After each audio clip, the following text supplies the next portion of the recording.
Até alguns membros do Congresso Nacional Indiano estavam profundamente desapontados com a forma de protesto que ele havia escolhido. De qualquer maneira, Irving tinha de repensar sua estratégia.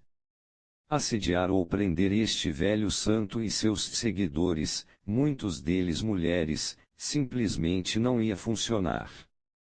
Soaria muito mal, seria melhor deixá-lo em paz, evitando a aparência de uma reação autoritária demais e deixar a crise passar.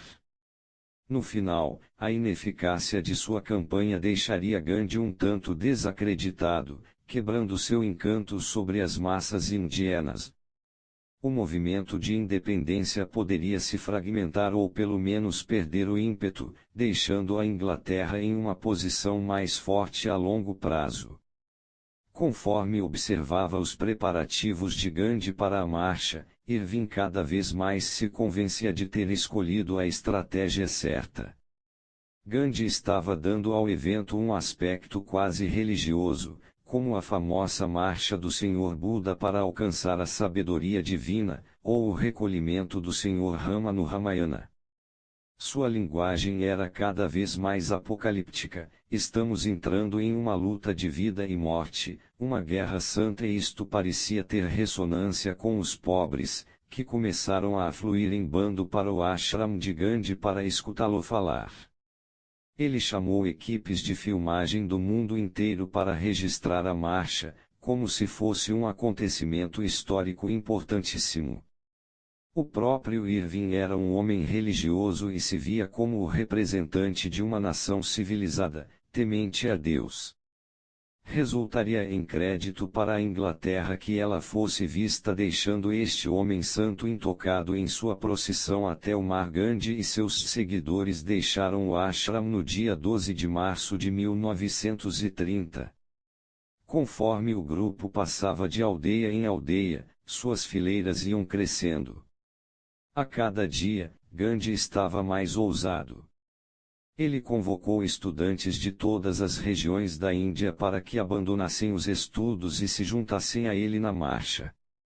Milhares atenderão. Multidões se congregavam pelo caminho para vê-lo passar. Os discursos que ele fazia para estas pessoas eram cada vez mais inflamados. Ele parecia estar tentando dar aos ingleses um motivo para prendê-lo.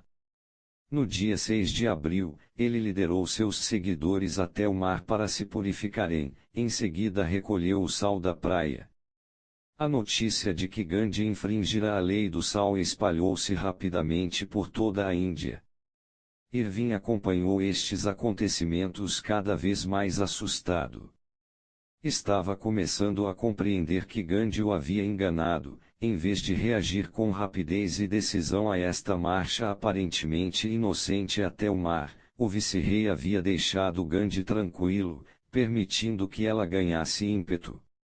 O simbolismo religioso que parecera tão inofensivo havia agitado as massas, e a questão do sal havia de certa forma se tornado um para-raios para a insatisfação com a política inglesa. Gandhi havia escolhido com muita sagacidade um problema que os ingleses não reconheceriam como ameaça, mas teria repercussão entre os indianos. Se Irving tivesse reagido mandando prender Gandhi imediatamente, tudo poderia ter passado despercebido. Agora era tarde demais, prendê-lo a esta altura só acrescentaria combustível ao fogo. Mas deixá-lo em paz demonstraria fraqueza e cederia a ele a iniciativa. Enquanto isso, demonstrações não violentas estavam surgindo em cidades e aldeias por toda a Índia, e reagir com violência só tornaria os manifestantes mais simpáticos aos indianos moderados. O que Irving fizesse, pelo visto, só ia piorar as coisas. E assim ele se afligia, convocava reuniões intermináveis e não fazia nada. Os dias se passavam e a causa ia encrespando visivelmente. Milhares de indianos viajavam para as costas da Índia para recolher sal como Gandhi havia feito. Cidades grandes viam demonstrações em massa nas quais este sal ilegal era distribuído ou vendido a um preço mínimo.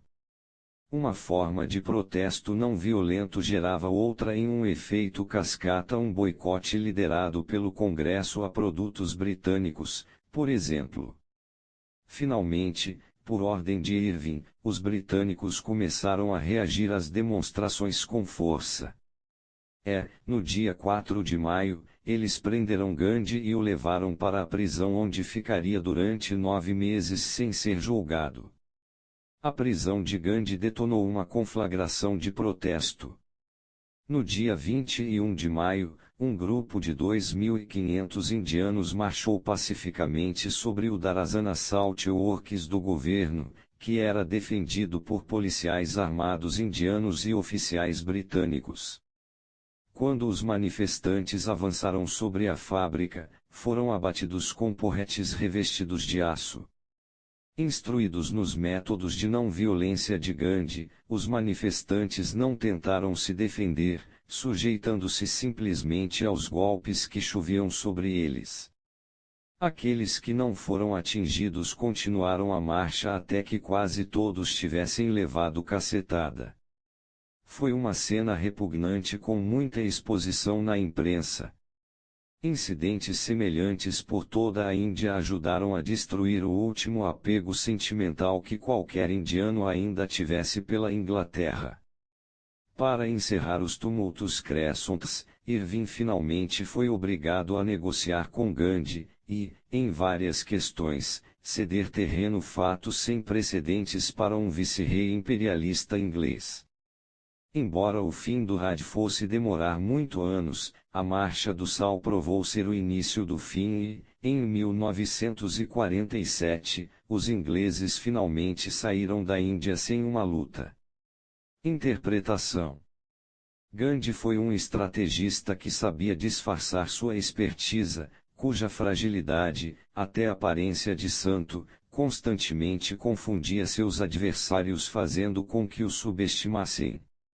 O segredo de qualquer estratégia de sucesso é conhecer o inimigo e a si mesmo, e Gandhi, educado em Londres, conhecia muito bem os ingleses. Ele os julgava um povo essencialmente liberal que se considerava defensor das tradições de liberdade política e comportamento civilizado. Esta imagem de si mesmo, embora coalhada de contradições, como indicado por seu comportamento às vezes brutal em suas colônias, era importantíssima para os ingleses. Os indianos, por outro lado, tinham sido humilhados por muitos anos de subserviência a seus senhores feudais ingleses. Estavam em grande parte desarmados e sem condições de se envolver em uma insurreição ou guerrilha. Caso se rebelassem com violência, como outras colônias tinham feito, os ingleses os esmagariam, alegando depois terem agido em legítima defesa. Sua imagem pessoal civilizada não sofreria danos. O uso da não-violência, por outro lado, um ideal e uma filosofia que Gandhi prezava profundamente e que tinham rica tradição na Índia, exploraria à perfeição a relutância dos ingleses em reagir com força, a não ser que fosse absolutamente necessário. Atacar pessoas que estavam protestando pacificamente não estava de acordo com a noção que os ingleses tinham de sua própria pureza moral. Sentindo-se confusos e culpados, os ingleses ficariam paralisados sem saber o que fazer e renunciariam à iniciativa estratégica. A Marcha do Sal é talvez o melhor exemplo do brilhantismo estratégico de Gandhi. Primeiro, ele escolheu de propósito uma questão que os ingleses considerariam inofensiva, até ridícula. Reagir com força a uma marcha a respeito de Sal teria causado problemas para um inglês. Depois, ao identificar sua questão aparentemente trivial em sua carta a Irving, Gandhi deu a si mesmo espaço para estruturar a marcha sem medo de repressões. Ele usou esse espaço para inseri-la em um contexto indiano que ia chamar muita atenção. O simbolismo religioso que ele encontrou para isto também teve outra função: acentuou a paralisia dos britânicos, que eram eles mesmos muito religiosos a seu próprio modo e não poderiam aprovar a repressão a um evento espiritual. Finalmente, Como qualquer bom empresário teatral, Gandhi fez da marcha um espetáculo dramaticamente visual e usou a imprensa para lhe dar o máximo de exposição. Depois que a marcha ganhou ímpeto, já era tarde para impedi-la. Gandhi havia iniciado um incêndio, e as massas estavam profundamente envolvidas na luta. O que quer que Irving fizesse, àquela altura dos acontecimentos, só ia piorar a situação. Não só a Marcha do Sal ficou sendo o modelo de protestos futuros, como foi nitidamente o momento crucial na luta da Índia pela independência. Muita gente hoje é tão indecisa quanto os ingleses foram com relação ao exercício do poder e da autoridade. Elas precisam do poder para sobreviver, mas, ao mesmo tempo, têm uma necessidade igualmente grande de acreditar em sua própria bondade. Neste contexto, combater pessoas com qualquer tipo de violência faz você parecer agressivo e desagradável. E se são mais fortes do que você, na verdade você está fazendo o jogo delas, justificando uma reação autoritária delas. Em vez disso, o máximo da sabedoria estratégica é aproveitar-se da culpa latente e da ambivalência liberal das pessoas, mostrando-se como uma pessoa bondosa, gentil e até passiva. Isso as deixará desarmadas e sem defesa. Se agir para desafiá-las e resistir a elas, você deve fazer isso de uma forma moral, justa e pacífica. Se elas não se aguentarem e reagirem com força, vão parecer e se sentir como pessoas ruins. Se hesitarem, você prevalece e tem uma abertura para determinar toda a dinâmica da guerra. É quase impossível combater pessoas que levantam as mãos e não resistem da maneira agressiva de costume. É totalmente confuso e incapacitante.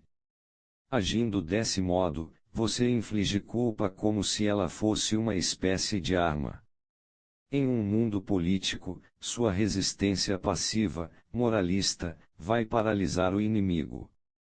Eu era um crente na política de petições, delegações e negociações amigáveis. Mas tudo isso deu em nada.